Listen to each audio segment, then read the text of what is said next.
My name is Jeffrey Williams. I'm a working actor in New York City. I love what I do, and happy to be here today to tell you a little bit about Black Friday Subliminal. Carole, dear, sorry for what? For inviting me over for Thanksgiving dinner? It's been a while since I've seen you or my loving son. But when I read your text about the bun you had cooking in the oven, you know, the one that Mom used to make? I wouldn't have missed it for the world. Yeah. And I heard that you have another bun cooking in the oven. One that just can't wait to get out. Isn't that right, little prince? How long have you been here? Not long, son, but long enough. When did I start acting? Must have been maybe 20 years ago. Tell you about Black Friday Subliminal and how I learned about the role?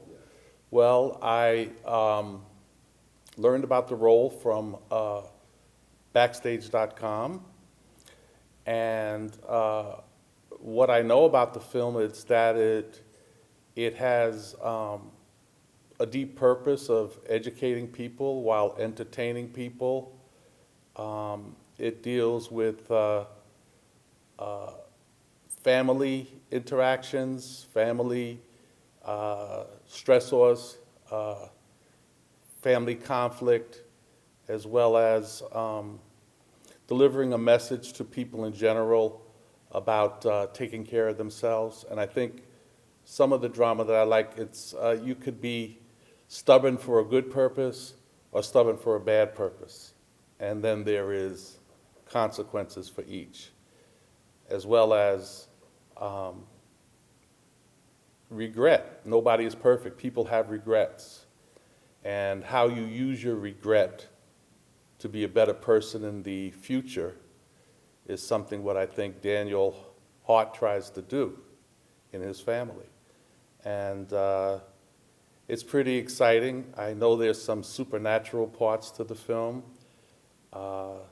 and there's some straight reality. There's a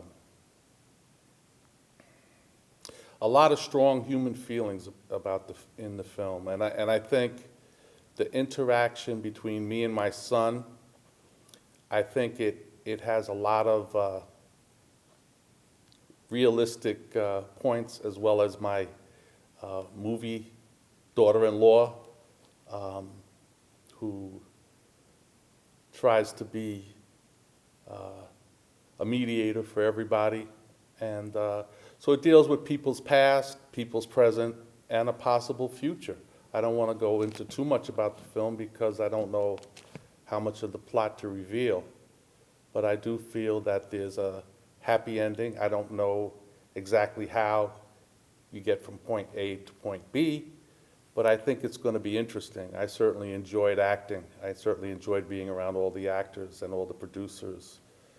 And I feel everybody was serious. Everybody wanted to do a good job. And at the end of the day, that makes you feel good no matter what you put into it. You feel everybody is giving their all.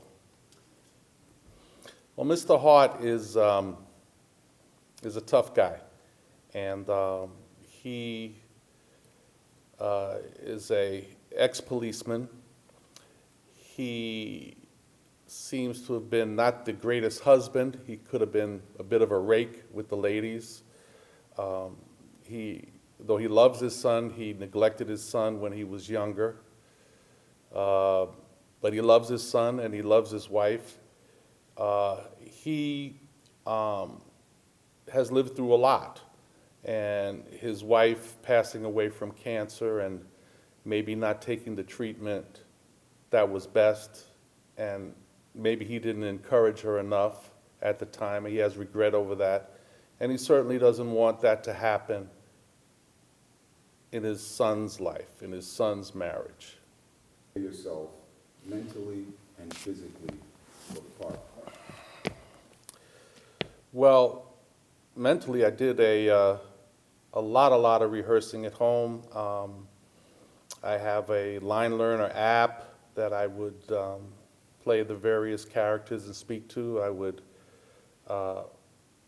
work in front of a mirror and see how I looked when I delivered particular lines or how I reacted to somebody else's line. I got plenty of rest. I took it very, very seriously. I felt one of the main things I wanted to do, because this was a very large role for me, I think it was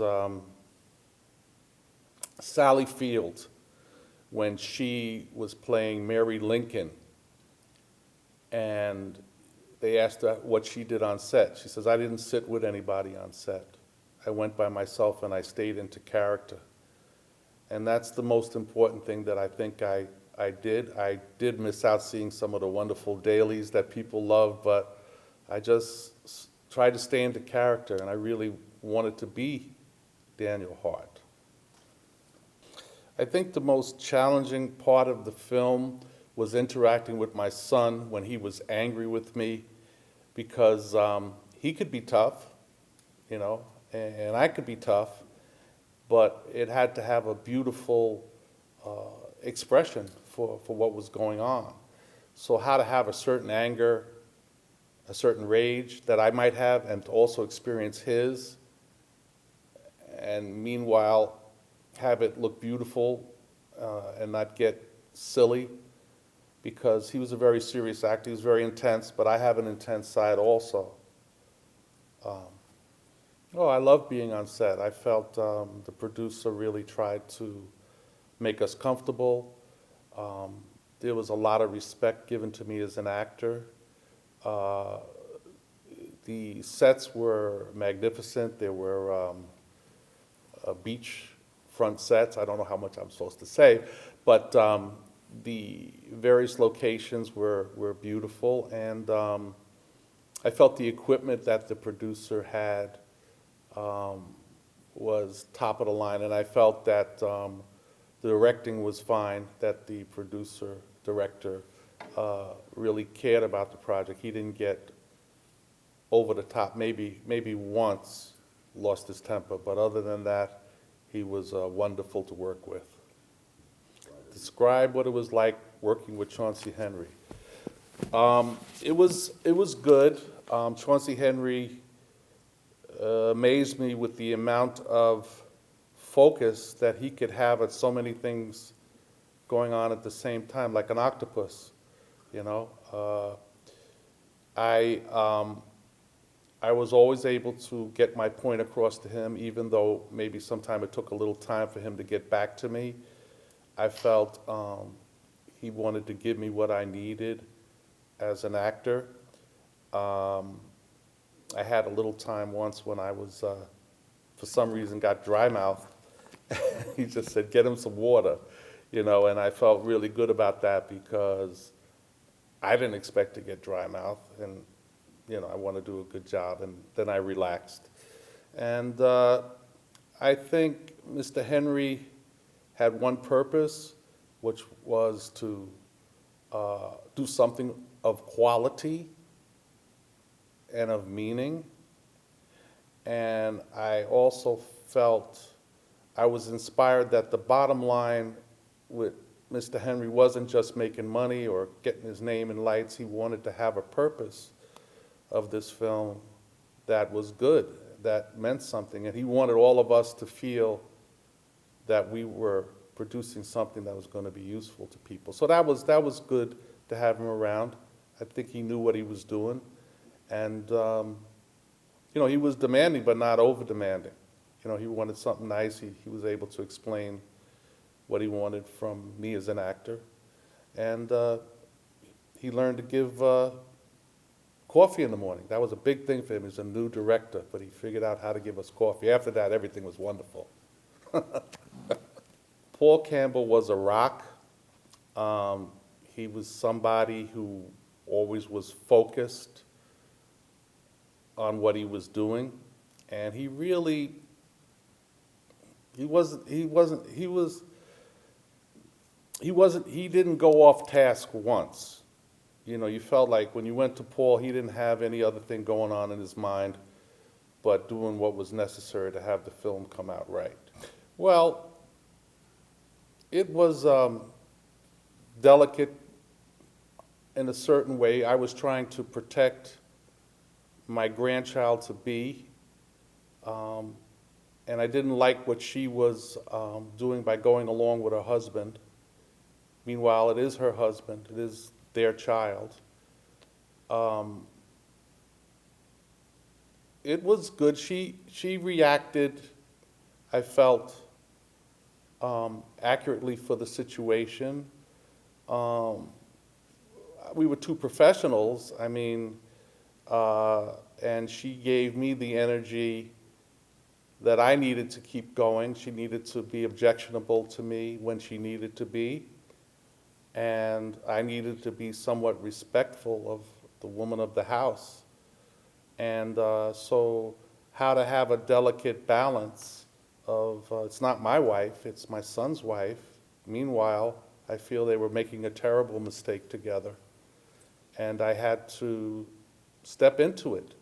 And she explained what she had to say about it, but I wasn't going to change because I had already had regret from my wife's passing, and also had a lot of regret in life the way I didn't raise my son right. And I wanted her to not have regrets. And I'm the older statesman there, elder statesman, and I thought, you know, my life meant something. My experience meant something.